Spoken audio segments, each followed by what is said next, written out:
morning. We're starting our Davos with the most important topic, the future of our planet. So it's great to see so many friends here, and also people that I had the pleasure to work with over decades that I know are very committed to making sure that our planet doesn't catch fire, and that we also use the necessary tools that we have to make sure that we get climate change under control, and that we follow up now on the pledges from Montreal. That was an amazing meeting. For the first time, we decided 30 by 2030. 30% of our nature should be protected for future generations by 2030. Since we now have 70% of nature we have decided to use, maybe we can let those coming after us decide if about the 30% left. I don't think that's a bad idea. This is really about also making sure that this is a decade of delivery. So far it hasn't been, but it's time to change. After Sharm el-Sheikh and Rania, thank you for your leadership there. We know it's about financing. No, we have to walk the talk by also making it possible. There is a financing gap on all the pledges we have made. And we have made progress.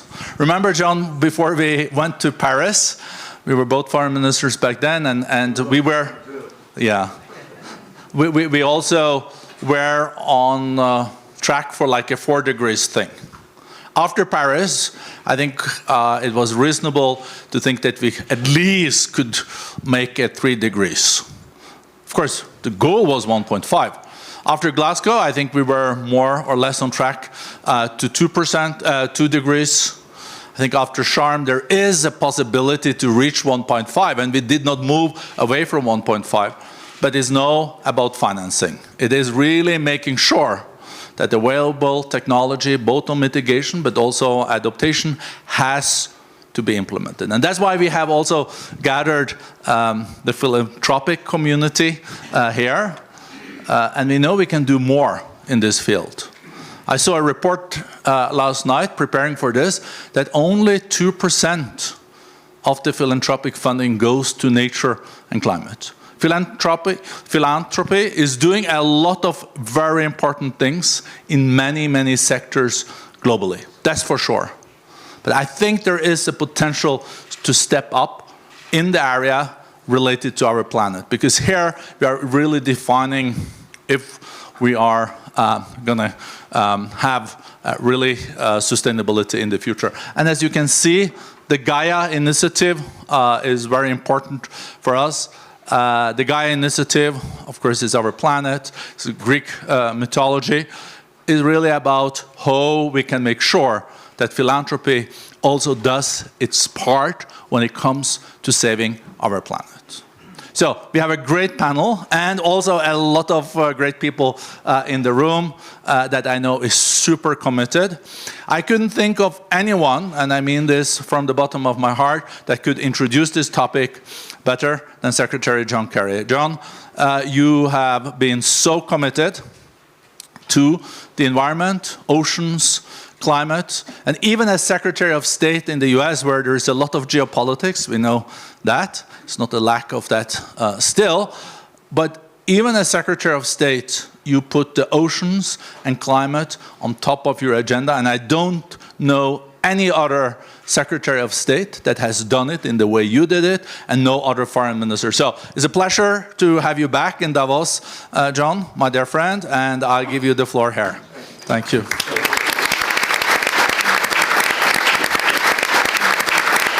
It really is important to be here. Let me try to settle down here and focus on the task at hand if I can. And I'm privileged to share a few thoughts with everybody here.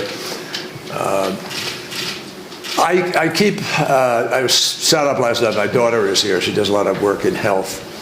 And we met up last night. We're sitting there talking, you know, so how do we change the way people are thinking about this and talking about it? And why is it that allegedly wise adult human beings, CEOs, some of them, United States senators, some of them, a whole bunch of folks, want to ignore science and want to ignore mathematics and want to ignore physics and somehow cannot bring themselves to do what we need to do. And when you stop and think about it, it's pretty extraordinary that we, select group of human beings, because of whatever touched us at some point in our lives, are able to sit in a room and come together and actually talk about saving the planet. I mean, it's so almost extraterrestrial to think about, quote, saving the planet. And if you said that to most people, they think you're just a crazy tree-hugging, lefty, liberal, do-gooder, whatever, and there's no relationship. But really, that's where we are. You look at what's happening with species. Half the species of the planet have been already killed.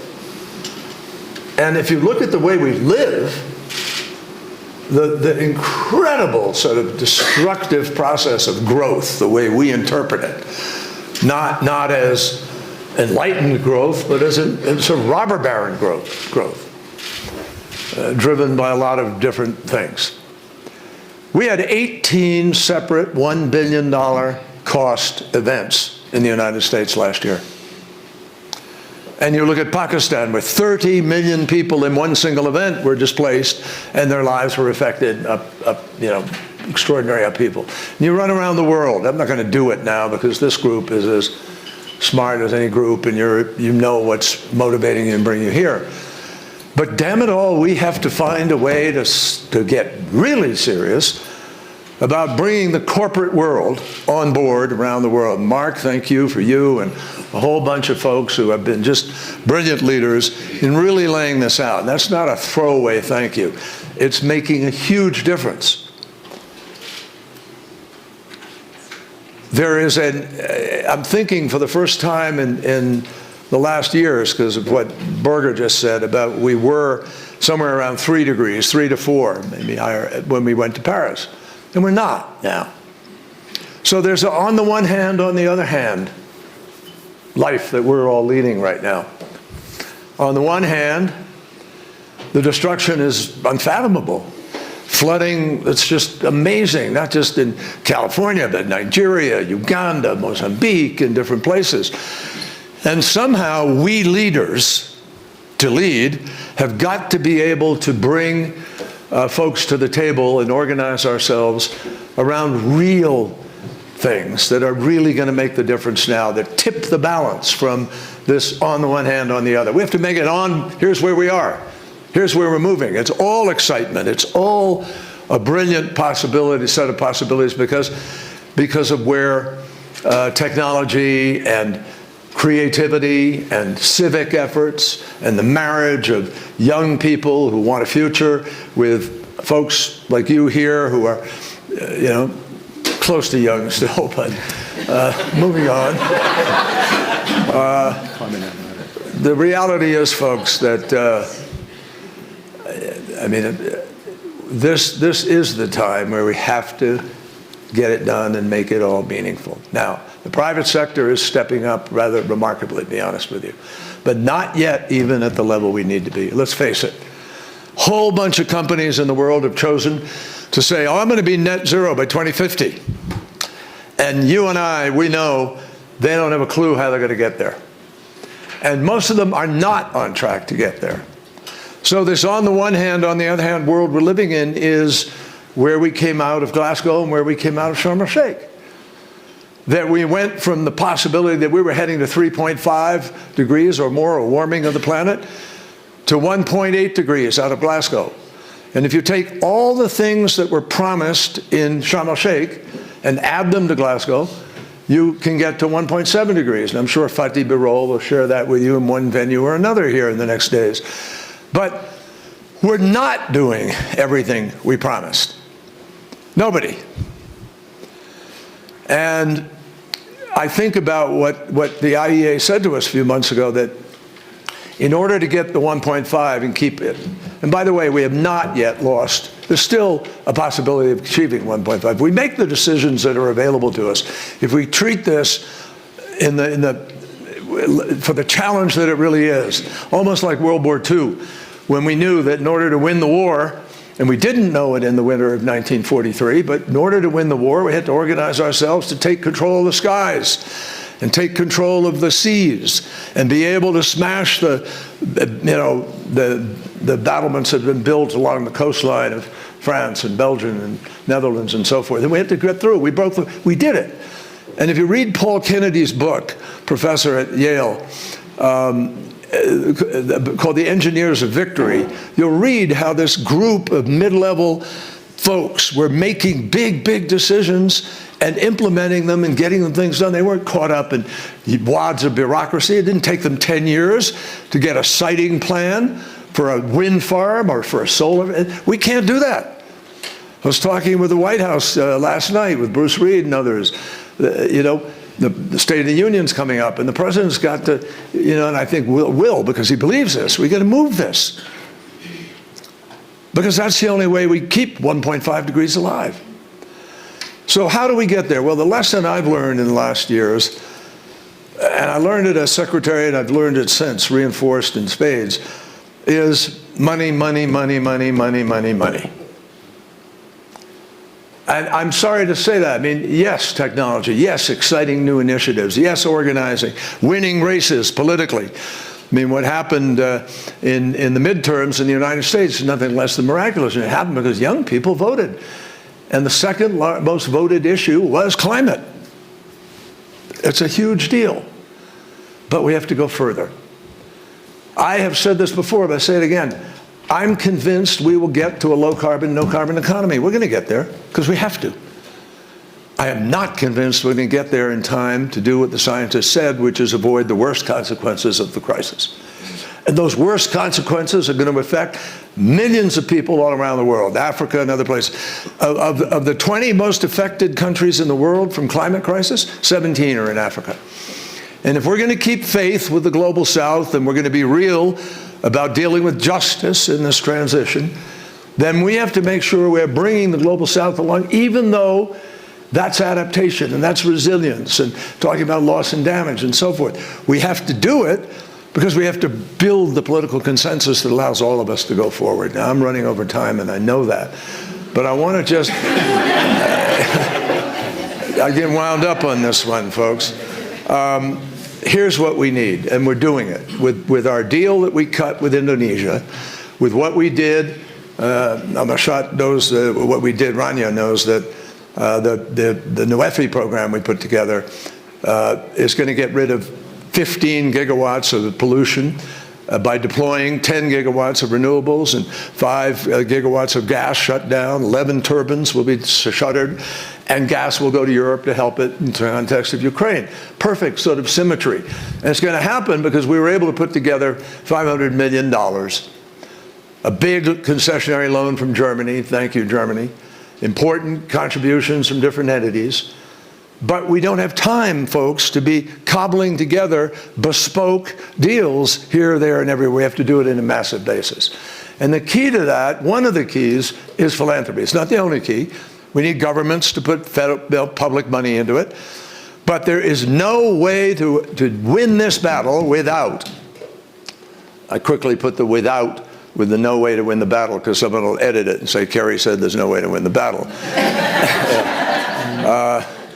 But truthfully, folks, the secret to this is this partnership, GAEA, putting together, at first I thought it was a great wine, GAEA. But seriously, it's a moment where we can pull ourselves together, and we have to do this day to day and bring the private sector to the table. We have to unleash, Mark Carney knows this as well as anybody, we have to unleash the trillions of dollars for bankable deals. How do you create the bankable deals? You have to leverage.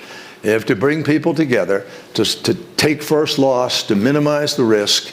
The minute you do that, you can get a deal like we got with Indonesia, with Mexico, with Vietnam. Final thing I'll say, I've said this many times, but I want you all to focus on it. 20 countries, 20 economies equal 80% of all the emissions. You solve the problem to start with. by making sure all of those 20 countries are doing what they need to do. And that includes the United States, China, Russia, India, Indonesia, Mexico, Brazil. You know who they are. We have to pull them to the table and leverage further. And I think that's doable. But time is, in fact, running out on us. So I hope everyone will look at this initiative. We've had many different initiatives. You all put money in to help us with the global methane pub. And you put money in to help us close the deals in many of these cases. So you're playing an absolutely critical role, but we've got to all figure out, how do we leverage further? How do we augment this in order to be able to win the battle? What's exciting is, and this is not false optimism, I saw a technology the other day that's going to create usable no CO2 gas, which uses existing CO2 and heat and other things to be able to put together this new sort of LNG. These are the things that are going to change the world. Batteries. There are about 70 new battery companies all of a sudden that are spouted up because of the IRA in the United States. And the reaction of other countries shouldn't be, oh my God, you shouldn't be doing that. That's putting us in an unfair position. Do it too. Everybody's got to do the same thing to accelerate this process even more. So God bless all here. Thank you for being part of this. Let's honestly show the world that we can get the job done. Thank you. Thank you. Thank you, Secretary Kerry, as well as Børge, for your comments. Vice President Elgo, I don't know whether you want to take a seat in front. There is a chair. I'm fine. You're fine? Okay. We have a seat for you. No, don't be shy. And thank you, all of you, for being here and being part of the GAEA community. Over the last more than 50 years, the World Economic Forum has been very much focused on fostering public-private partnerships to improve the state of the world. And today is an important milestone because you've added the third P into that public-private construct to see how we can scale, catalyze and mobilize a lot more action around climate and nature. And only if we join forces can we really move in time to deal with the challenges ahead. I have a very diverse panel here representing the public, private, as well as the philanthropic sector. And I also want to save some time for comments from the floor. So if I could turn to Mark first. Okay. Right, you've been co-chairing the Glasgow Financial Alliance for Net Zero, GFANZ, for a period now, and also been a very strong force in promoting climate action, climate ambition, accountability amongst financial institutions. Can you tell us your thoughts around how GAEA could actually work with GFANZ and a lot of the many other global initiatives to support climate and nature action? Sure, and I'll try and be brief and pick up on what Secretary Kerry was saying, and let me pick out, and actually let me salute the JETP initiatives with Indonesia, Vietnam, others, Nwefe as well, which you've been so instrumental in getting done. I think I want to use them because it illustrates points where philanthropy can come in and leverage huge amounts of capital. This is the key point. So one of the things in the Indonesian JETP is there's a couple of $100 million of philanthropic capital which is going to be used to help with project preparation. It's drudgery, it's the specifics of the actual project, you know this well, Minister, that has to be done. Yes, we could get the MDBs dealt with it, but it might take too long, so the philanthropic capital is coming in, helping with that. We need advice in various countries around enabling environments as well, the technical assistance. This is measured in relatively small dollar terms, but it unlocks, and to give the examples of, for example, the Indonesian one, it's ultimately a $20 billion financing, which shifts the curve for Indonesia by almost 20%. Of carbon over the course of this decade. In Vietnam, it's even bigger. It's almost 30% over the course of this decade. So the point being, small amount of money early on, getting the projects ready. That's the first. Second element, and I'm sure we'll get into more detail on this, others will, is around the whole world of carbon credits, biodiversity credits, debt for nature swaps, and the ability to help unlock. We need layers of capital again, to catalyze investments that need to happen to help stop the wanton destruction of our ecosystems Remember, 11% of emissions last year were from deforestation itself. 11% of total emissions, just cutting down. We need to slow, stop, reverse that, and private capital has an important, or philanthropic capital has an important role to help build something that will bring much bigger layers of private capital. Last point, which is that we have a need in all of these situations, and I'm going to defer to the minister because she's been architect of this in Egypt with Nuefe. We need a just transition. These changes bring widespread displacement of workers, impacts on communities. We need retraining. We need on-the-ground assistance there and now. And again, a real role for philanthropic capital. My core point is that these interventions unlock tens of billions of dollars. And I'd like to say that the private sector is going to move in and do them, and maybe they should, but we can't wait. And that was a core point of John's. And actually, in many respects, the expertise resides elsewhere, which is in the philanthropic community. Thank you, Mark. And maybe this is a good time to turn to Minister Rania. You've just came off hosting COP27 in Sharm el-Sheikh. And the underlying or key theme out of Sharm el-Sheikh was fulfilling pledges, Nuefe. Could you tell us a little bit more about how philanthropy, because I know there's a whole chapter dedicated to the role of philanthropy in the guidebook on just financing. Tell us more about how philanthropy can support the fulfillment of pledges and commitments. Thank you very much, and it's great to be here and see everyone after we had meetings in Sharm el-Sheikh, and I want to thank the WEF for bringing on philanthropy. I remember when we had our panel in Sharm, it was mentioned, you know, the missing P. I said, no, it's a prominent P. And really, philanthropy is a prominent P in the equation. Mark explained that. Something else which is quite important, Secretary Kerry mentioned the Global South and the point of just transition. We won't be able to move forward on our pathways of climate action and development unless we have that prominent P with us. MDBs, everybody knows that the amount of money they provide is not enough when it comes to helping with project preparation, etc. The 2% that was mentioned in the video, I think that if we take a closer look at philanthropic money that goes to agriculture, helping farmers, which is adaptation, which is climate, you will find that 2% a little bit bigger. And that is what we need to focus on. For mitigation, there are metrics that we can actually benchmark against. For adaptation, that does not exist.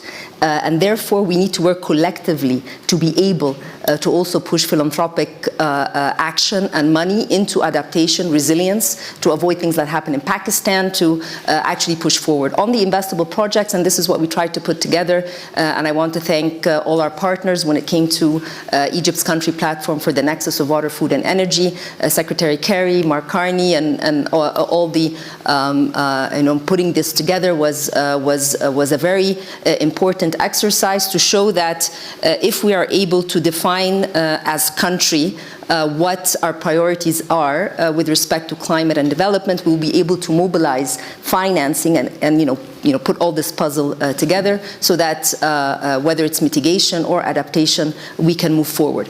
Philanthropy is important. We as governments need to give a compelling and convincing argument. We need to be transparent with the project itself, what is needed. I believe philanthropy and MDBs need to work more closely together, and there's an ongoing debate on how MDBs need to be, you know, redefine their work. And I think there's an element of philanthropy contribution coming in there, both in terms of work on the ground, but also maybe in projects which are defined as important for governments, given their work with different MDBs. There is a way to scale and increase magnitude. Let me conclude by our work on just financing. Very, very important. During Sharm el-Sheikh, with GFANs, with the private sector, with philanthropy, we put together the Sharm el-Sheikh guidebook for just financing. And as you mentioned, there's a chapter on philanthropy. We had Rockefeller with us and other philanthropists. And there we have a whole chapter on capital providers, what are the ticket sizes, what are the risks that are being taken. So we need during this year, as we're still presidents of COP, it didn't end in Sharm, it started in Sharm, to try and roll out the discussion around the different findings here. This was a collaborative effort. So 2 points, the just financing and also country platforms, so that we are addressing both mitigation, adaptation as fast as possible, and the prominent P, we keep on pushing the message. Thank you. Thank you, Minister Rania. Indeed, for GAEA, it's about growing the pie. So we encourage and mobilize more individuals, institutions to come forward to champion climate and nature.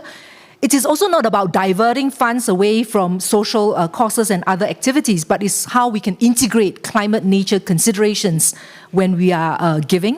And finally, is around how we can be more effective in this giving to link this mighty P with public-private action so that we can move at speed and scale. I want to now turn to Desmond, who is the CEO of Temasek Trust. And you've just launched the Philanthropic Asia Alliance to look at mobilizing more philanthropic action in Asia. Right? It's obviously a very important region because there is growing wealth in Asia. And also that this is also a region where there is a lot of scope for climate action. Can you tell us a little bit more about your plans forward? How do you intend to, mobilize more institutions to step forward and also to deploy, working through the GAEA platform?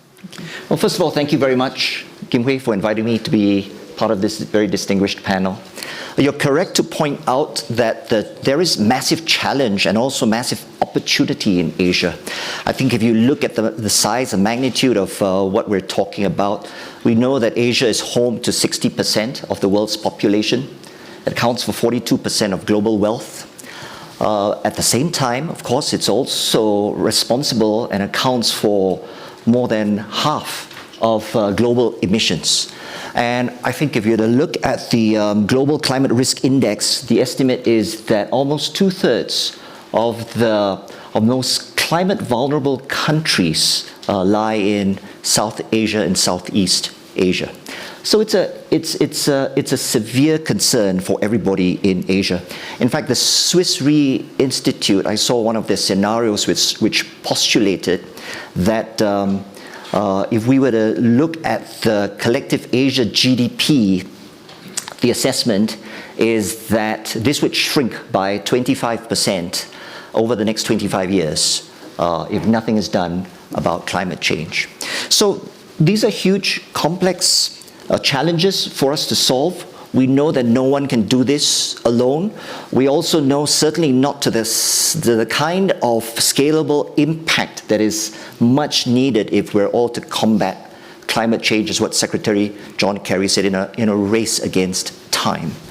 So what we're looking to do at Temasek Trust is we believe that collaborative philanthropy is crucial to bring together public, private, and the philanthropic sectors to address the more systemic, structural, environmental, and social challenges, which is why we set up what we've called the Philanthropy Asia Alliance last September. This is intended to pool together collective resources and expertise with the view to catalyzing comprehensive solutions to prime Asia as a force for good. It's an action-oriented alliance, and we're now actively reaching out to like-minded partners from across the world, not just in Asia, to try and come together as a coalition for that kind of change that we would like to see in Asia. Like-minded partners who also see the need, also the impact and the opportunity of Asia on planet, people, to also help to foster the kind of regional peace and progress that we'd like to see. And we hope to bring as many of these partners together in the PAA, Philanthropy Asia Alliance, which looks at a few levels of partnership. At one level of partnership, it's in donors coming together to pool their financial resources, both for philanthropy as well for impact investing, and in the kind of innovative financing that we're seeing today around blended structures, as well as in outcomes-based financing or pay-for-success kind of model. We're also looking for partners who would be willing to come together with us to manage programs on the ground in Asia, And certainly we're looking to see how research, knowledge, expertise can come together in this alliance to help us to enable the kind of capabilities and change that we'd like to see. Any kind of partnership in any form of alliance is what we're looking try and forge through the Philanthropy Asia Alliance that Temasek Trust is looking to put together.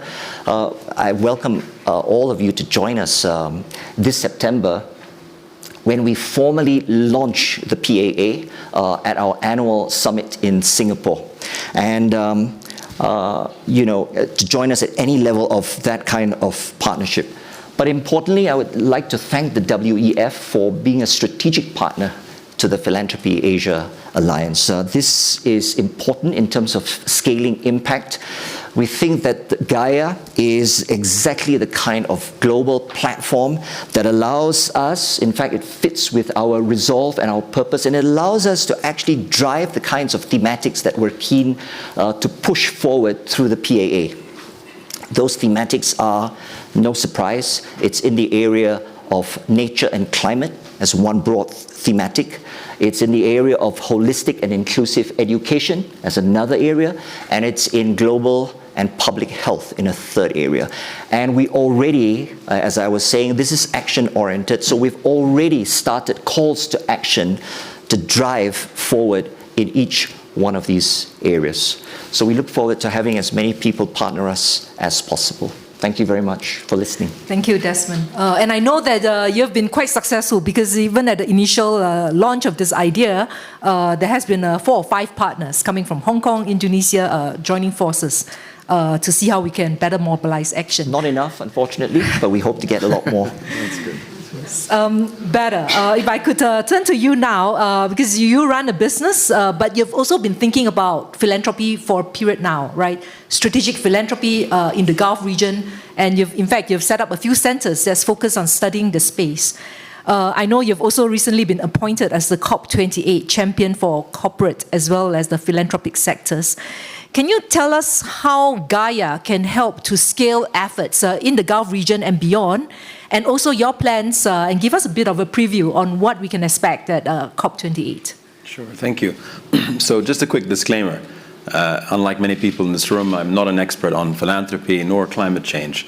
I'm a good student of both, but I am a staunch believer in the catalytic potential for philanthropy to really move global systems to address all challenges really facing humanity and our habitat. And of course, climate philanthropy is no different. Now, I've often referred to philanthropy in general as being the forgotten child of the capital system. I think we're slowly being reacquainted with that child, but that child is all grown up, and so we've got to stop treating it like a child. And I get frustrated when I hear that philanthropy on the whole, it's nice, it's good, it feels good, but it's not going to move the needle because it's relatively small. First of all, on the quantum, it's not small. As we know, it's well north of $1 trillion a year. Could well be double that or more if you consider all the philanthropy we're not counting or we're not measuring. Which, again, to put it into context, is 5 times global ODA. So it's not small, but leaving the quantum aside, the quality is really where, as Mark was referring to, is really where it matters. And its nature of obviously being more nimble, more patient, more risk tolerant, and more equitable. Strategic philanthropy is where it's going to drive that multiplier effect in partnership with business and government. So in many respects, I think climate philanthropy can be that glue that binds together business, government, civil society towards better outcomes in furtherance of our climate and nature goals. Now, just something to mention on the emerging markets, because it was mentioned, of course, including by Secretary Kerry. As we know, emerging markets today, the climate philanthropy within emerging markets is relatively low. For various reasons, probably a fair bit less than the 2% global average. But we do know, of course, that these markets are going to bear the brunt of the climate crisis. And so in many respects, the climate challenge will be won or lost within these markets. But I am optimistic that we're seeing great change in these markets. And I think we're at this inflection point now for a number of reasons. First of all, I think much greater institutionalization of philanthropy across emerging markets. That's a very positive trend that is happening. Secondly, I think this generational transfer of wealth, huge, that's taking place not just globally, but within Asia alone, we expect $5 trillion or more to be transferred from one generation to the next. And this is to a generation that's far more attuned to both the risks and the opportunities associated with climate action. And third, I think, is a general awareness, globally, but also in these markets, of the interconnectedness of the climate challenge, really addressing challenges within all our systems: health, food security, national security, of course, social justice, and so on and so forth. So we are at that inflection point. Just a quick note on COP28. Of course, the COP28 presidency is well aware of how challenging this is, but is up to meeting that challenge by really creating these systems of collaboration, this global architecture for all these players to come together and to pool capital, but also ideas and energies to generate and create that multiplier effect. And one of the things that COP28 presidency would like to do is, of course, collaborate very closely with GAEA to build this community, not just within philanthropy, but also linking philanthropic players with other systems of capital, including, I think, very importantly, venture capital, to help to promote better venture philanthropy, to help to drive technology at the R&D level, to help to scale up action. So I think it's an exciting time. Again, commend WEF for all the great work that it's doing, and just deliver that message that COP28 wants to collaborate and cooperate with everyone to co-create these solutions to address these challenges, nature and climate. Thank you, Børge. We have 10 minutes, and I would like to open the floor for any comments from the audience. Yes, the gentleman. Yeah, you've got your hand. Please introduce yourself, and then so we know who you are. My name is Hashmin Sakib, and I'm from Pakistan, and I'm representing Global Shapers Community. So my question is regarding, so we are talking about long-term solutions, but countries like Pakistan is facing climate emergency already. So what quick solutions we can take so that we don't face these kind of situations in next year? So do you have any comment in terms of short-term solutions for developing countries?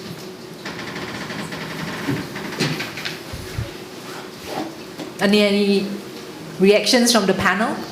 Solutions to prevent situations like adding further, because while we are talking, flood passed 5 months ago, but there's still water over there, the people are still living in camp, people are still living in shelters. So we need to be prepared for another flood in coming years.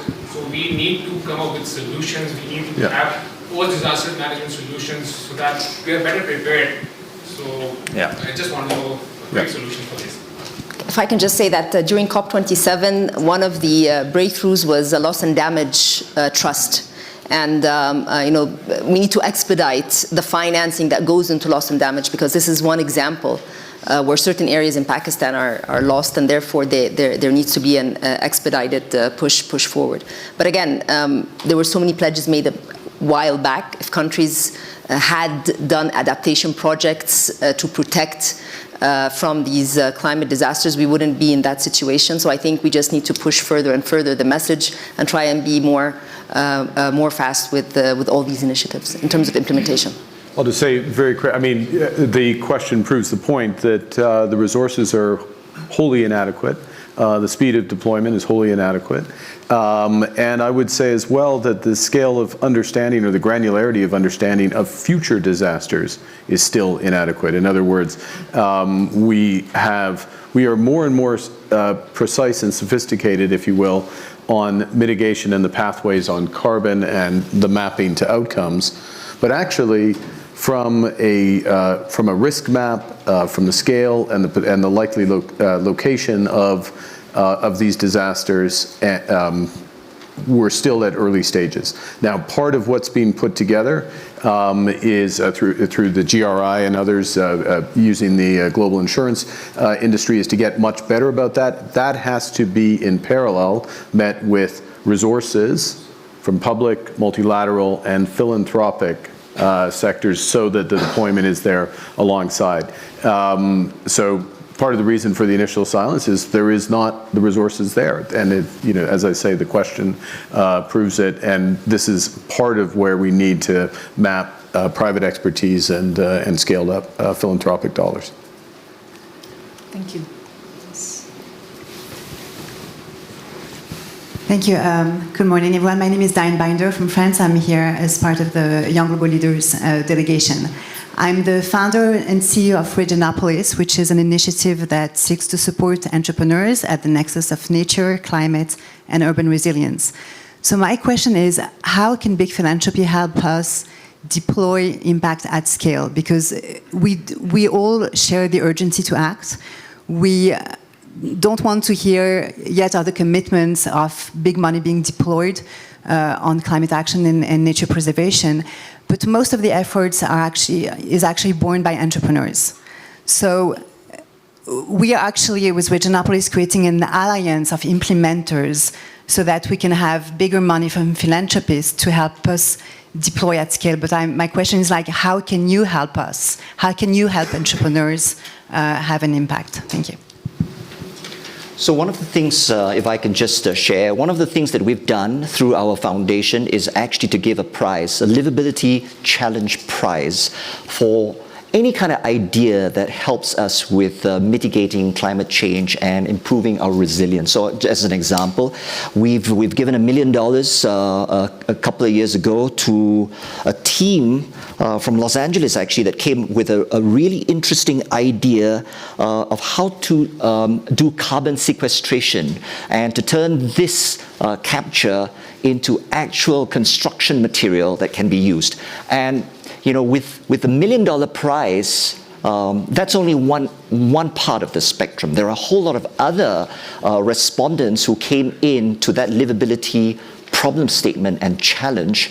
And those ideas, not just this particular winning idea, those ideas were picked up by venture capitalists who were interested in scaling this. And so this speaks to this point about having to bring or wanting to bring private capital into all of this space, because if you can bring in the private sector, venture capitalists, to come and seed into all of these areas, there will be a lot more energy and momentum spawning all kinds of new ideas and innovations in the space of acting against climate change. And Mark? Just very quickly, hugely important, but also proven approaches at scale, which I think is part of your, and I would suggest one immediate thing is to connect you with the C40 initiative, the Large Cities Initiative. There's important philanthropic capital behind it. I will offend people if I don't name all of them, so I won't start on the list. But this is part of the point, which I think GAEA can help with, which is to pool and amplify